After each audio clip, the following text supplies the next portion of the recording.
So, I prepared this video kasi na-realize ko yung need, no? First, due to the COVID, meron tayong mga nakikita sa TV na yung mga mahihirap natin na kababayan na they're forced to work kahit na may risk kasi kailangan nila ng panggastos, pang araw-araw nila, no? But ang isang surprising sa akin na realization or learning is that there are some people whom I know na hindi rin pala sila prepared. Wala silang emergency fund, no?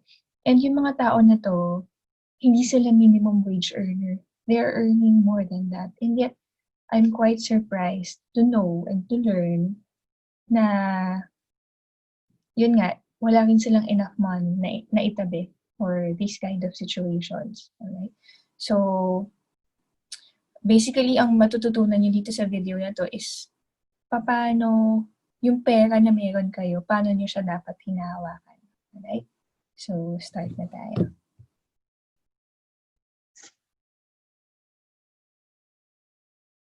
Okay. So, again, yung mga learnings no, naman makukuha niyo dito today is first, what should I do with my money? And then, what are the things I need to save money for? Where should I put my money? And how much should I be saving? So, itong mga questions na to, parang simple lang siya, but in reality, hindi talaga natin alam yung sagot or yung tamang sagot. Okay? So first, let's start with the life cycle. No? So, itong circle na to, it represents yung life cycle natin. Simula nung pinanganak tayo, then until age 80, which is the average life expectancy today. So when we were 0 to 20 years old, anong ginawa lang natin ito? Play and study. So this part of our life is already over. So shade off na natin yan. Okay. From 20 to 40, anong nangyayari dito? Usually, dito tayo nagkakaroon ng first job, kaka-acquire ng first car, house, we get married, and have children. Okay. Next phase of our life, from age 40 to 60, ang nangyayari lang dito, usually second wind lang nung kanina, pero ang significant dito, kung nagkaanak ka dito, magpapaaral ka na ng college sa time na to. Then, yung age 60 to 80, this is the retirement years. So, once na mag-retire na tayo, wala na tayong work, so wala na rin tayong income. No? Kaya, shade off na rin natin tong part na to. So, lumalabas, half of our life is the no income period. Okay? So, knowing this, dito, from age 40 to 60, mag-realize mo na you should also be preparing for your retirement. Retirement fund yan. No?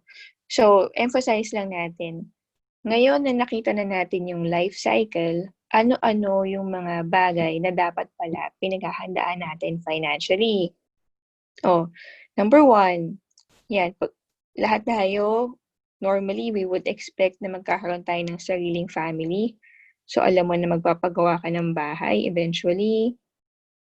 Alam mo na mag-aasawa ka, so dapat nag-iipon ka pala ng wedding fund. Pag kinasal ka, nagkaanak kayo, madaming expenses doon. Pag na-pregnant yung asawa mo, magpapa-check up yan monthly, manganganak yan, maya-maya magpapabinyag ka, maya-maya 1-year-old na yan. So, pwede ka ding mag-set up ng like, let's say, starting a family fund. No? Kasi may expenses involved talaga doon. Okay? And then, education fund ng mga anak mo, and yung personal retirement mo. No? So, yung mga binilugan ko, ito yung basic. Kumbaga, lahat tayo, kailangan talaga natin yun. No?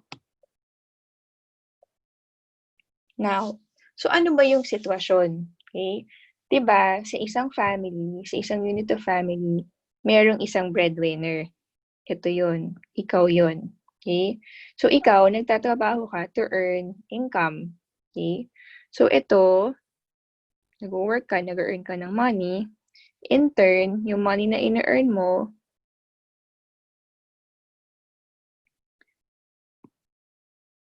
yan yung pinang-support mo sa family, whether your own family or whether kapatid mo or mga magulang mo kung single ka pa. Basta breadwinner, ganyan ang kwento, di ba? Now, ikaw as the breadwinner, no, nagagawa mo lang to kung you're healthy and well, no.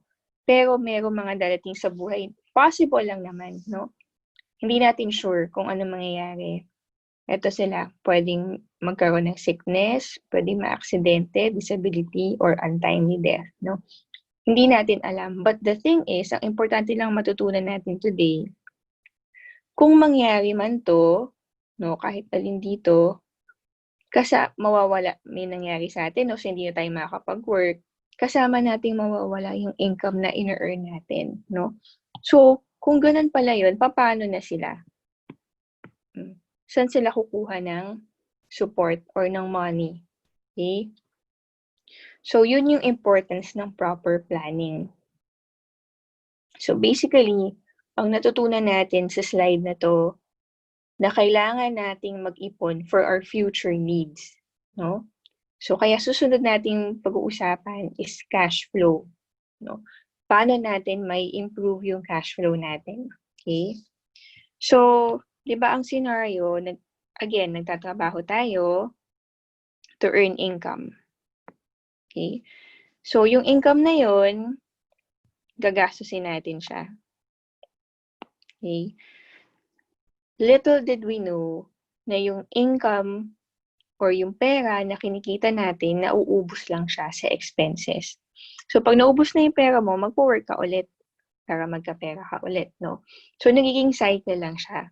So, kailangan ma-break yung cycle na to kasi nga, marami tayong dapat pag-ipunan, di ba?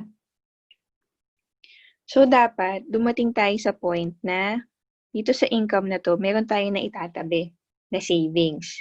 Okay? So, paano natin magagawa yun? Number one, kailangan, pwede mong dagdagan yung income mo. Okay? Sabi nga ni Randall Chongson, no, nakita ko to sa Facebook before, the way you handle a 10,000 income is the way you will handle a 100,000 income. No? So, ang gusto ko lang i-point out dito, wag mong gawing excuse na kunwari minimum wage earner ka or naliliitan ka sa income mo. Hindi siya excuse na hindi ka makaipon. No? Don't tell yourself na mag-start na lang ako mag-ipon pag lumaki na yung sweldo ko. No? So, hindi ganun. Kasi you know what? Kahit lumaki yung sweldo mo, lumalaki din yung lifestyle expenses mo, yung living expenses mo, kasi yung lifestyle mo umaangat din. So, kung sa 10,000 a month, walang natitira sa'yo, ganun din yung mangyayari sa 100,000 a month eventually. No? So, ang secret talaga is to properly manage your money. Okay? So, ito yung isang way para magkaroon tayo ng savings. Number one, to increase your income. No? Pero mas madaling gawin is to reduce your expenses. Mas kontrolado mo to, no? Meron ding i-control sa income kasi pwede kang mag-sideline or whatever. So, pwede rin yun. Pero sa expenses, mas madali mo siyang i-control. Okay? So, ano-anong pwedeng gawin? Number one, analyze your expenses. So, tingnan mo yung monthly budget mo. Tingnan mo kung ano-ano ba yung mga pinagkakagastusan mo. No? So, analyze muna natin.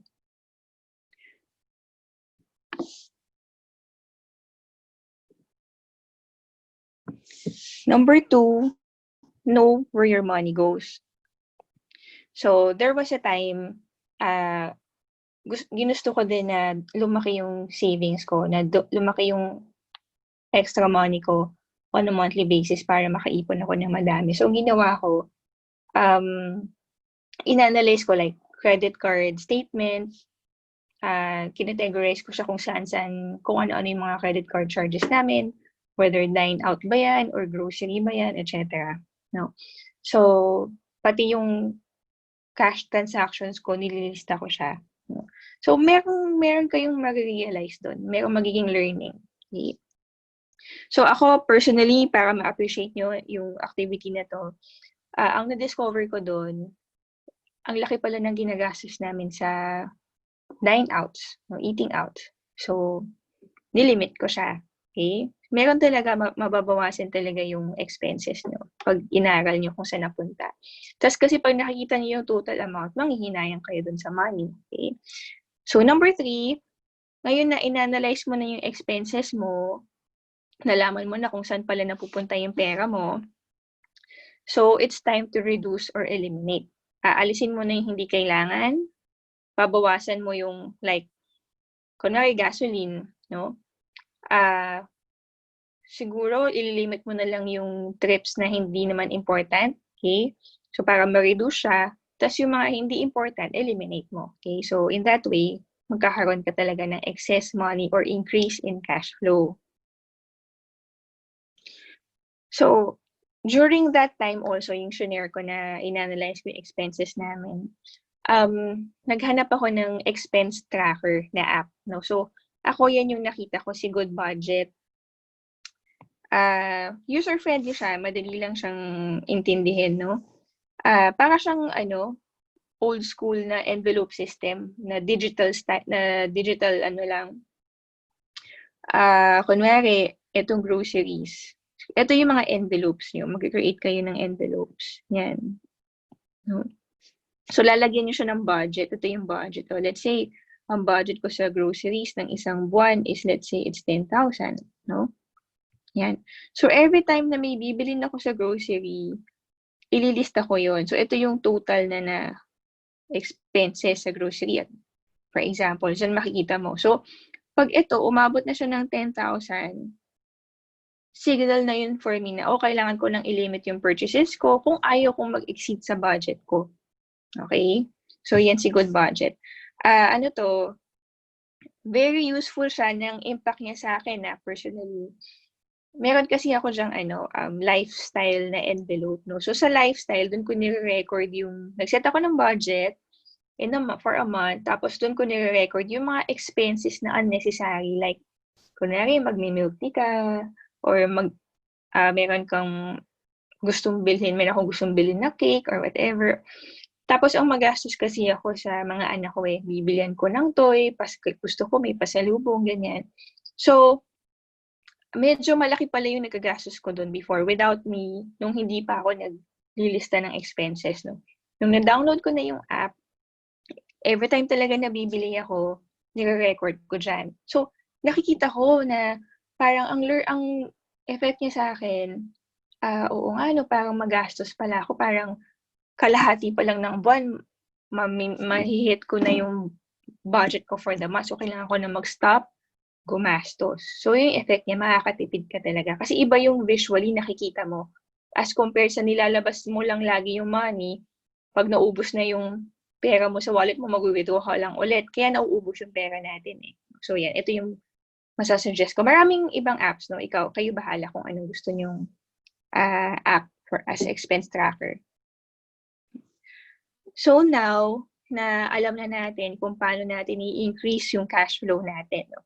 So, at this point, ang na-address na natin na objection is yung wala akong pera o wala akong, kahit talaga anong gawin ko, wala talagang sobrang daming gastos. No? So, may solution tayo doon and kailangan mo siyang lagyan ng solusyon. Kasi kung hindi, sometime in the future, kukulangin ka. No? Kasi maraming dadating na milestone sa buhay mo na kailangan mong pinag-ipunan ng pera, such as retirement. Okay? So now, ngayon na alam na natin kung paano i-improve yung cash flow, kay financial pyramid na tayo. No? So, this illustration will tell you ano ba dapat yung kailangan mong i-prioritize. That is financially. Okay?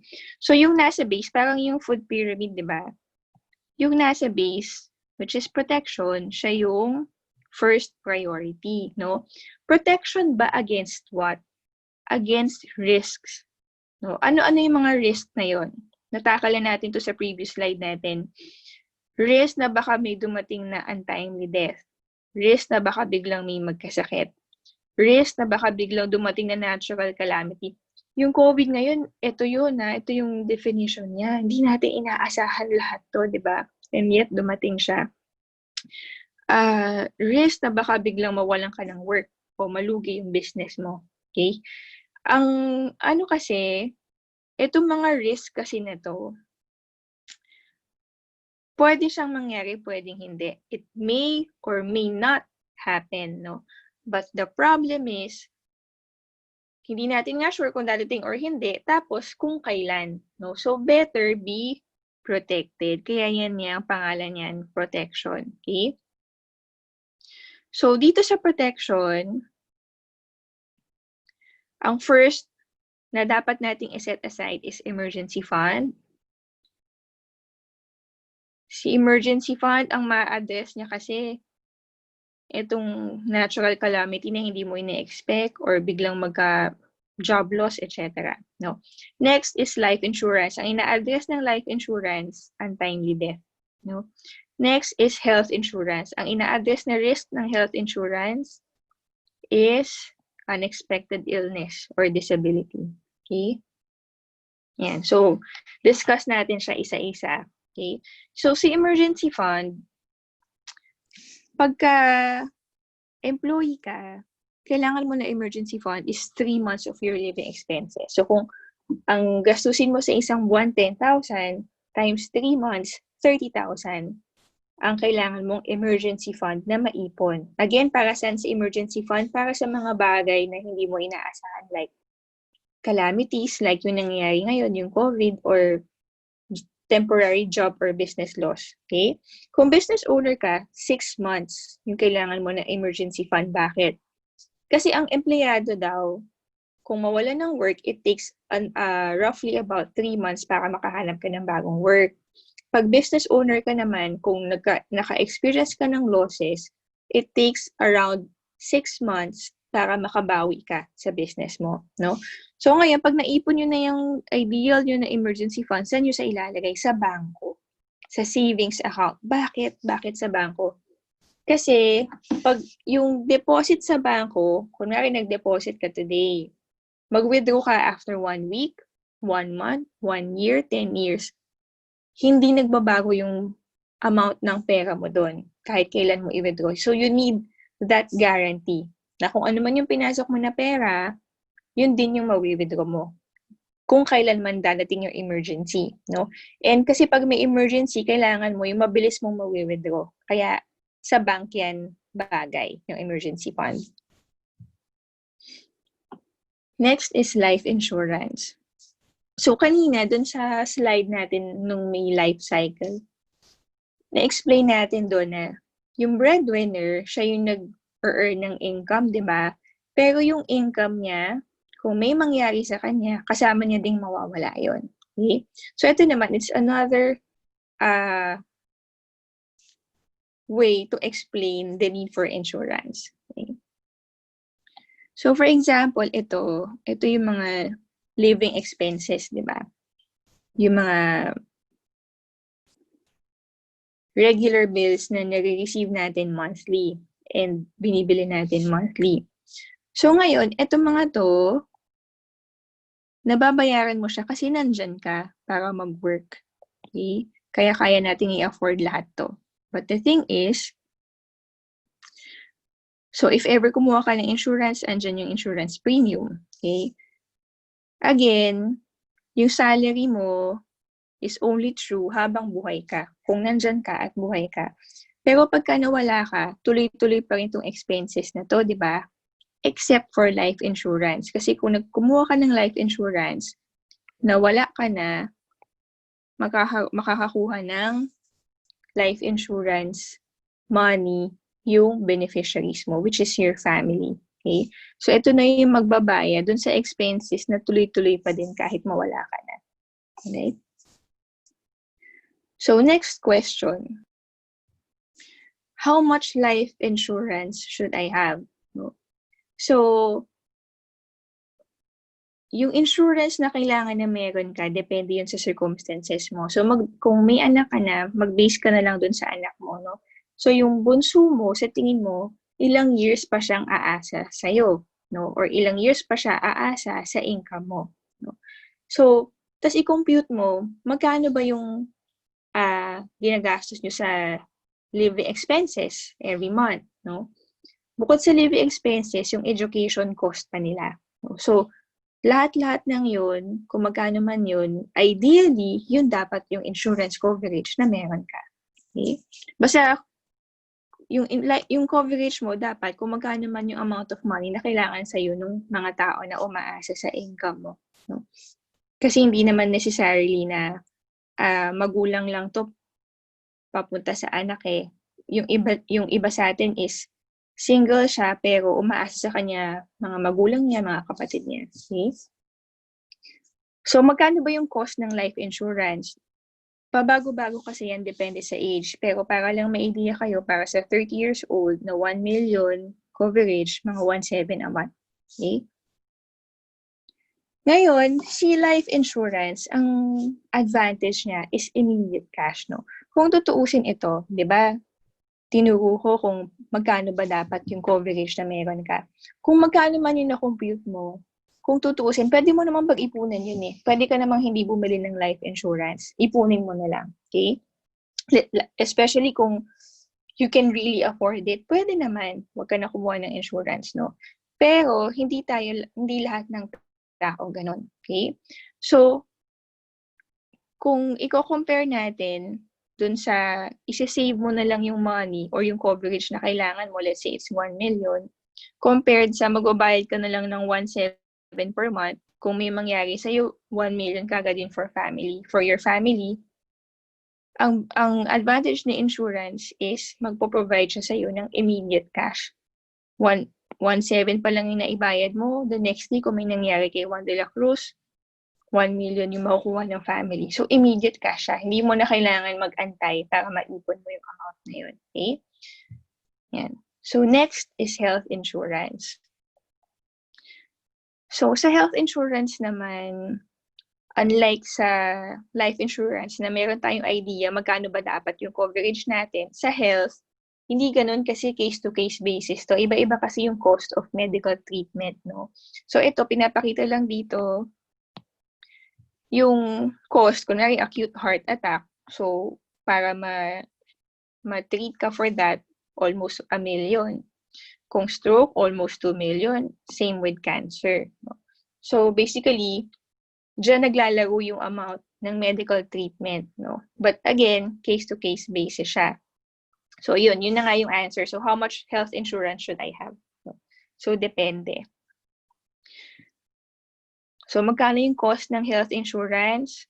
Para sa 30-year-old, 500,000 na health insurance, mga 1.3 per month yun. Okay.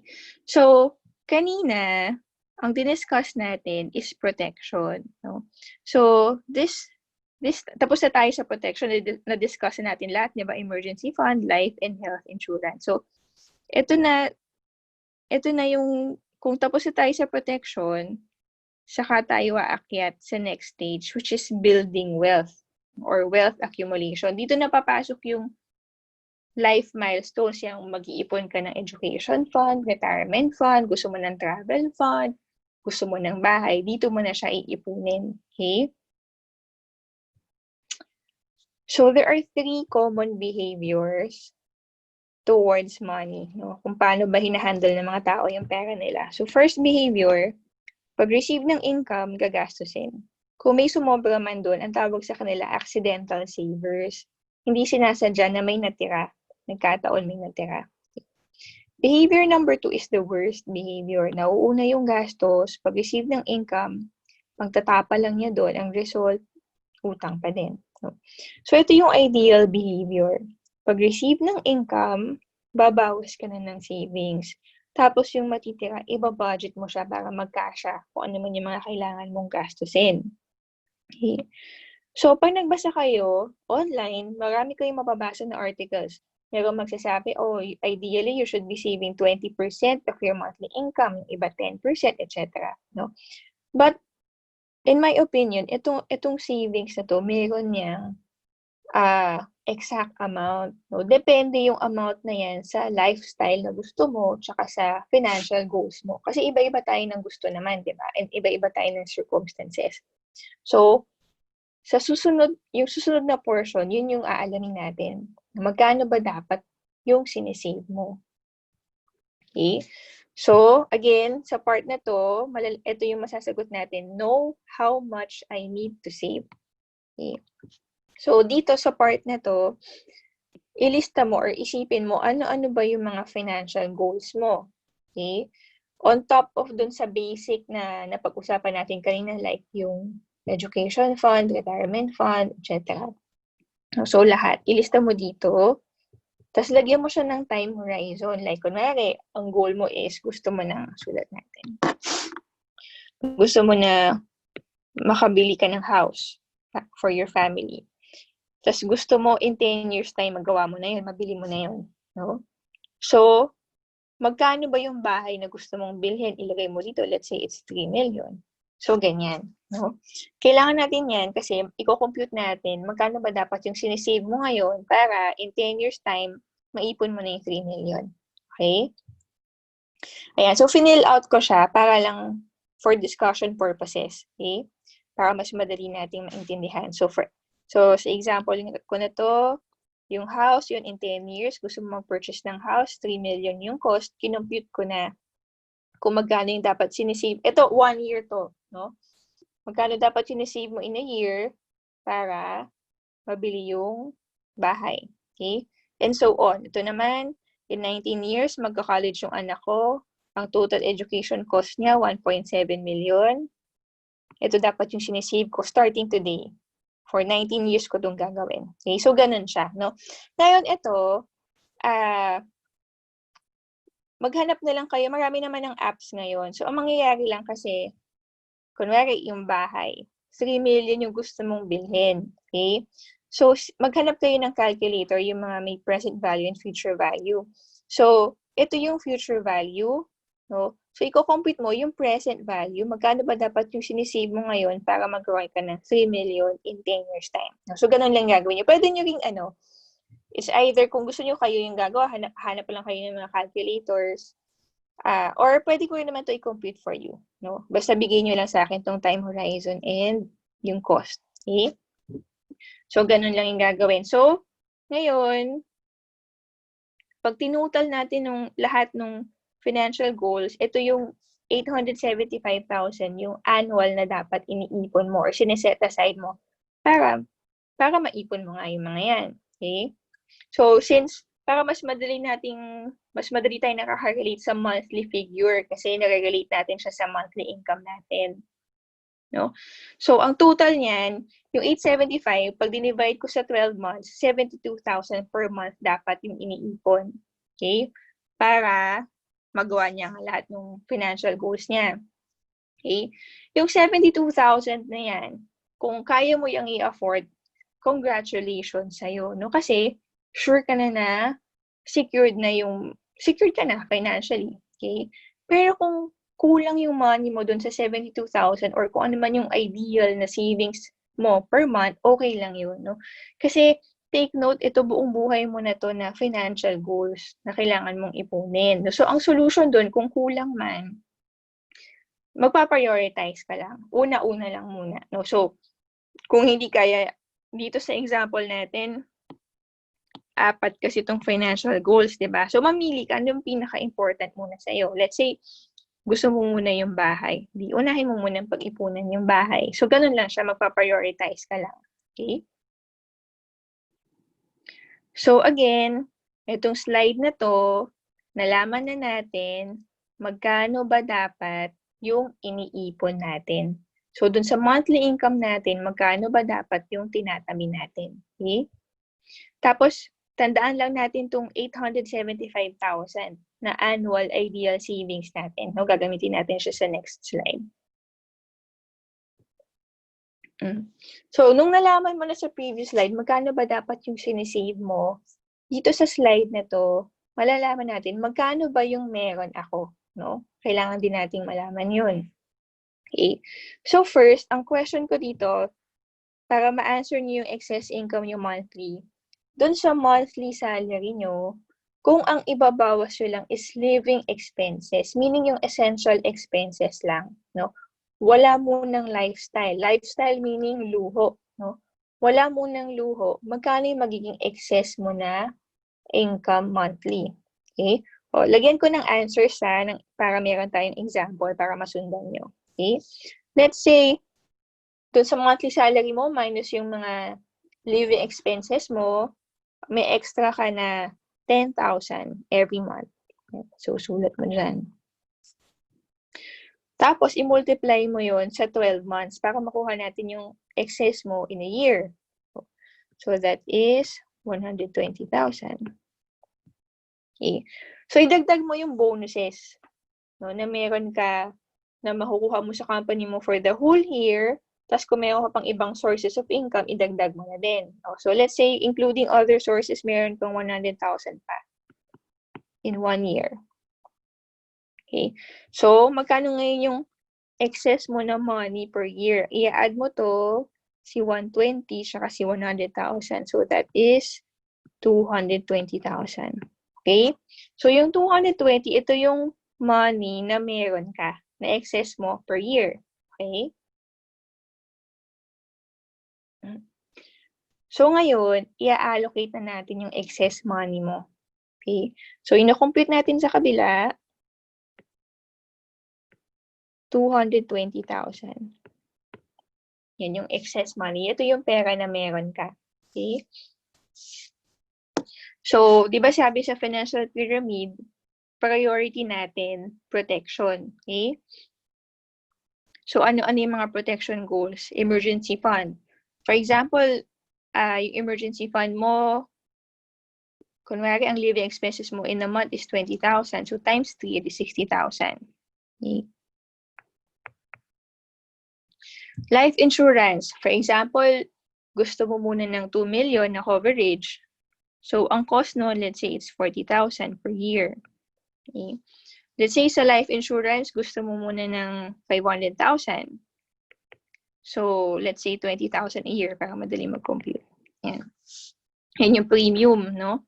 So, okay na, nakapag-set aside na tayo ng money for protection. So, next question is lifestyle, no? So, take note, itong 220,000, na-compute natin siya nang hindi tayo gumagastos sa kahit anong luho, no, or lifestyle expenses. So, ngayon, magbabudget din tayo ng amount for lifestyle kasi hindi naman natin yun maiaalis, no? Every now and then, we would want to enjoy our hard-earned money, okay? So, ang question ko dito sa inyo, magkano yung gusto mong i-budget for your lifestyle expenses in a month, no? So, let's say your answer is, ina-answer ko lang siya para lang matutunan nyo kung paano gagawin nyo, okay? So, for example, your answer is 5,000 a month. So, times 12 months, that's 60,000 per year. Okay? So, ngayon, naglagay na tayo ng budget for protection and for lifestyle. Ano naman yung last? Life milestone. So, ano yung life milestones? Yun yung mga financial goals na nilagay mo dun sa isang slide. Yung mga bagay na gusto mong ipundar or pag-ipunan like yung bahay, retirement, education. So, yun yung life milestones. So, di ba, sabi natin, ideally, dapat nakakapag-save ka ng 875,000 for your financial goals. Ito yung ideal, no? Yan yung na-compute natin. No? So, tingnan natin kung magkano pa yung meron ka na matitira. Okay? So, dun sa excess mo na 220, wag na natin i-minus si emergency. Let's say na meron ka ng existing. Okay? Para lang mas madali. Okay? So, yung insurances na lang ibawas natin. 40,000 na life insurance, 20,000 na health insurance, tapos may 60,000 ka na lifestyle. So, ima-minus natin to, no? 220 minus 40 minus 20 minus 60. So, may matitira tayo na 100,000. O ano ngayon ang significance sa atin itong 100,000 na to? Si 100,000, siya ngayon yung budget na inallocate natin for your financial goals, no? By the way, yung inallocate ko for insurances, example ko lang naman yun. Pero, nasa sa inyo kung magkano. Kung mas gusto nyong itaasan yung life insurance, pwede. Okay, example ko lang to. Kayo bahala. Okay? So, anyway, sa example ko, meron tayong natira na 100,000 for life milestones. Pero magkano nga ulit? Yung ideal is 875. Pero sa ngayon, ang meron ka pa lang is 100,000. Again, okay lang yun, no? So, at least ngayon na alam mo na meron pa lang dapat pupuntahan yung pera mo, mas may direction ka na, no? Saka mas madidiscipline mo na yung sarili mo para bago mo gagastusin yung pera mo. Kasi yun yung common na effect sa clients ko, no? So, dati daw talaga, lalo na pagka mga bata, mga 20 to 30, nagagastos lang nila kung saan-saan yung money, no? Like traveling, etc. Gadgets, mag-upgrade ng gadgets, etc. So, knowing these things, mas kaya na nilang i-control yung sarili nila. Kasi akala nila daw before, excess money nila yon kaya kahit anong bilhin nila. So, hindi nila alam na kahit as young as they are, meron na sila mga kailangan pag-ipunan. Okay? So, yun yung effect nito. No? So, ngayon, meron kang excess na 100,000. Okay? Ideally, kailangan mo sanang i-save talaga lahat yan. Okay? Kasi kulang pa nga siya dun sa ideal mo. Okay? So, yung 100,000, 8,333 yan monthly. Okay? So, anong gagawin mo dyan sa 100,000? I-invest mo na siya. Okay? Pwedeng mag-invest ka directly sa bond market or stock market. Okay? Pwede ka rin mag-mutual funds.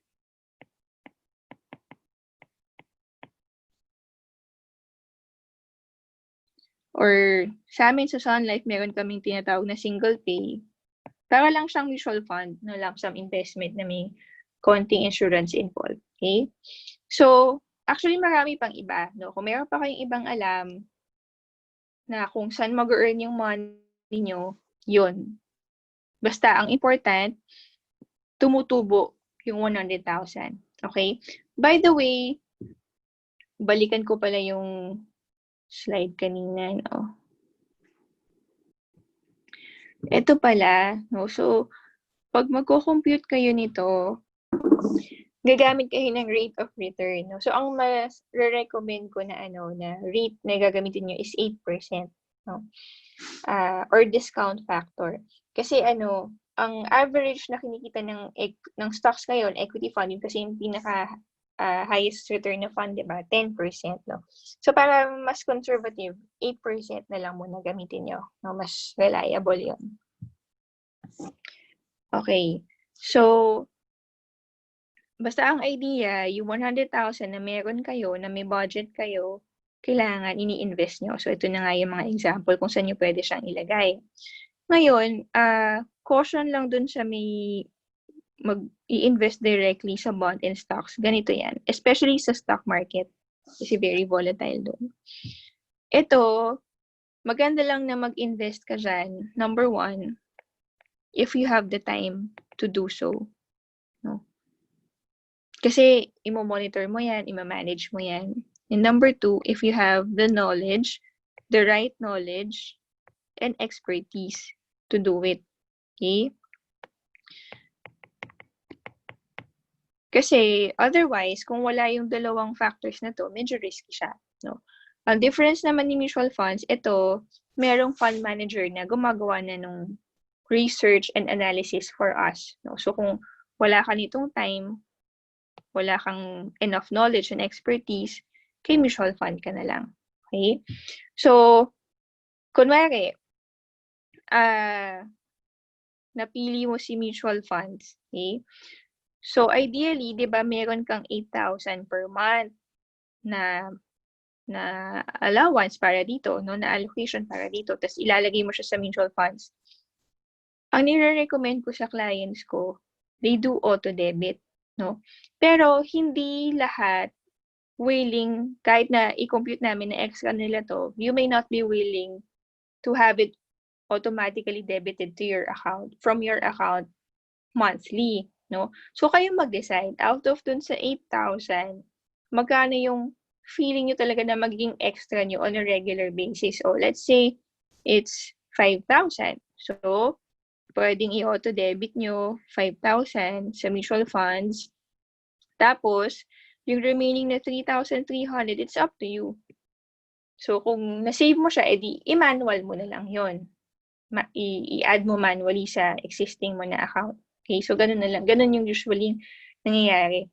Pero, malaking bagay yung auto-debit. Kasi ako personally, ilang years na ako sa Sun Life, siguro mga 8 or 9 years na ako. Magda 9 years na ako this year. Kailan lang ba ako? Siguro mga 2 years ago lang ako nag-auto-debit. No? Yung first, so 9, 8. So, nung first 6 years ko, parang lagi ko lang nasa isip is, sige, pag may extra ako, maglalagay ko. Alam nyo, meron akong nailalagay, pero I don't think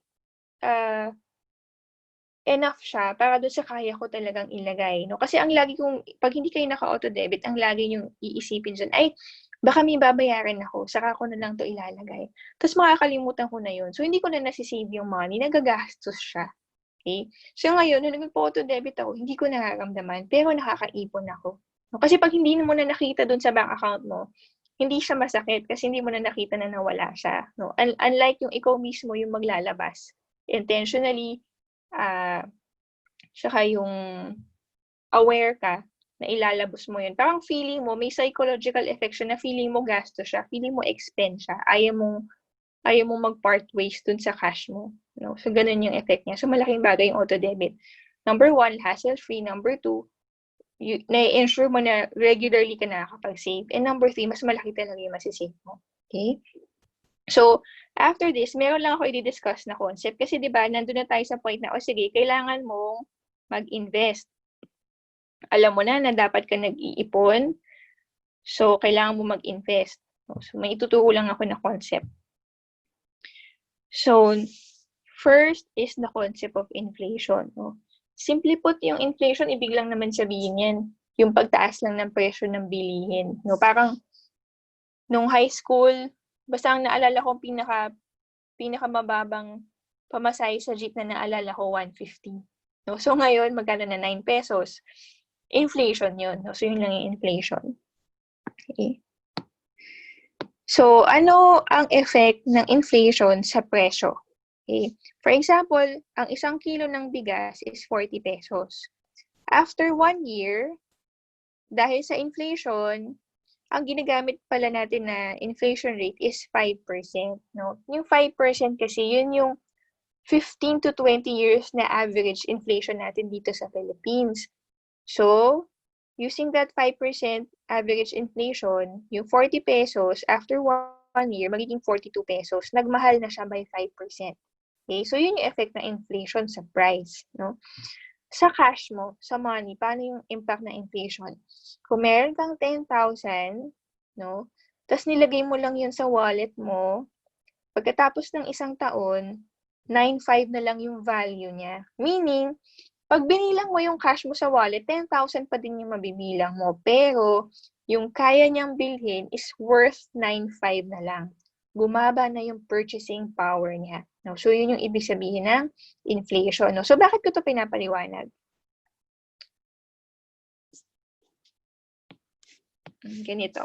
So, ibig sabihin, for example, sa bangka, let's say 1% na lang ang interest in a year. Kasi 0.25 lang yun. Pero para mas madali yung discussion natin, 1% lang.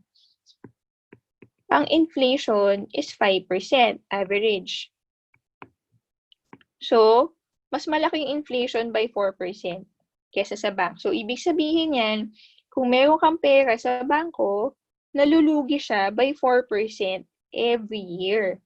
So, it's important to note this kasi kaya 'di ba sabi ko yung emergency fund nyo, sa bangko nyo ilalagay. Okay lang yun dun sa bangko. Hindi natin iisipin yung return kasi emergency fund yun eh. No? Kailangan mo yun kasi hindi mo alam kung kailan dadating ang emergency. So, okay lang yun na nasa bangko yun. But any amount on top of that ideal emergency fund, dapat ini-invest mo na siya. Kasi ito bukod sa hindi siya nag-grow, hindi siya tumutubo, nalulugi pa siya in terms of its value or purchasing power. Okay? So ngayon, sige, ngayon alam mo na yung inflation, mag-i-invest ka na, no, meron kang extra money, i-invest mo. Saan mo siya dapat i-invest? Kung i-invest mo siya sa financial instrument or investment na kumikita ng 5% per year, anong mangyayari doon? Since ang inflation is 5%, edi humahabol lang yung pera mo sa value niya, sa purchasing power niya, pero hindi siya tumutubo. No? So kung gusto mo na tumutubo pala yung pera mo, dapat maghahanap ka ng investment na kikita ka ng more than 5%. Okay? O para may idea kayo, ang bond fund ngayon, average per year, about 4%. Conservative ito, 4%. Ang equity fund or sa stock market, average is 10% per year. Okay? Yan. So, ito yung concept ng inflation and paano natin siya i-apply. Ito para mas maintindihan niyo yung impact. Impact ng namili kayo properly kung saan nyo i-invest yung money. And number 2, yung impact ng compounding and time value of money. Okay? So, for example, meron kayong 50,000. Example, 30 years old ka ngayon, meron kang 50,000. Magkano kaya yung 50,000 mo pagdating mo ng 60 years old? No? Pag-retired ka na or magre-retire ka na. Okay? Kung sa savings account mo nilagay, iniwan mo lang doon, pagdating mo ng retirement age mo, naging 54,000. Kung tinime deposit mo, naging 73,000. Kung sa bond fund mo nilagay, 168,000. Kung sa equity, average earning ngayon na equity is 10%, naging almost 1 million. Okay? Si balance fund kasi magkalo lang yan ang bond and equity. So, yung return niya, in between din ng dalawa, 540,000. Okay? So, take note, kunwari iba-ibang tao to. Kunwari ito si A, si B, si C, D, and E. Take note, pare-parehas lang yung pera na meron sila, 50,000. And yung time horizon nila pare-parehas na 30 years. But then again, iba-iba yung tinubo ng pera nila. So, malaking impact talaga na madesisyonan nyo and ma-manage nyo yung pera nyo. Baka mamaya meron kayong pera na naka-time deposit lang, na nasa bank lang, hindi nyo na-asikaso, sayang yun. Bawat araw, may nangyayari dyan. Either nalulugi or tumutubo sana siya. Okay? Pero meron pa ding tamang approach doon kung saan nyo dapat nilalagay yung pera nyo, whether meron kayong pera na yan, pang bank lang, yung nga emergency fund, meron ding tamang pang time deposit lang, merong bond and equity. Siguro gagawa na lang ako ng another video explaining those things, no? So ngayon, to summarize, alam na natin kung paano i-manage yung cash flow and paano mag-i-improve yung cash flow natin. Alam na natin na kailangan nating i-address and our priority is protection goals. So first is to set aside an emergency fund, avail ng life insurance, health insurances. Okay. After natin ng protection goals, building wealth na tayo. Yun na yung part na nag-iipon tayo. So, number 1, alam na natin magkano dapat yung iipunin natin or iniipon natin. Number 2, alam na natin magkano ba talaga yung totoong pera na meron tayo. No? Nakakatawa dito minsan na-experience ko with clients. So, kino-compute ko yung surplus nila. Meaning yung money nga na meron sila. No? Nagugulat sila na meron silang ganong kalaking money. Sabi niya talaga, ma, meron akong ganyan. Saan nanggaling yan? Ikaw yung nagsabi, kinumpute ko lang, no? So, nagugulat sila, okay? Na marami pala silang pera, okay? And lastly, ngayon na alam mo na kung magkano dapat sinisave mo, alam mo na kung magkano yung meron ka, dapat ma-allocate mo properly yun para ma-achieve mo talaga yung financial goals mo in life, right? So, sana nakatulong ako, sana may natutunan kayo, sana you felt na worthwhile yung time nyo in watching this video. So, dun sa mga ayaw na nilang mag-isip, ayaw na nilang maghanap ng app kung paano magko-compute ng ideal savings, pwede nyo namang i-email na lang sa akin. So, basta nakalagay dun si financial goal, time horizon, tsaka yung cost, pwede ko siyang i-compute yun. Pwede ko i-compute yun for you. Mabilis lang naman yun. Right? So, dito, pwede niyo ako i-email dito. Alright? Easy. Thank you. Bye-bye.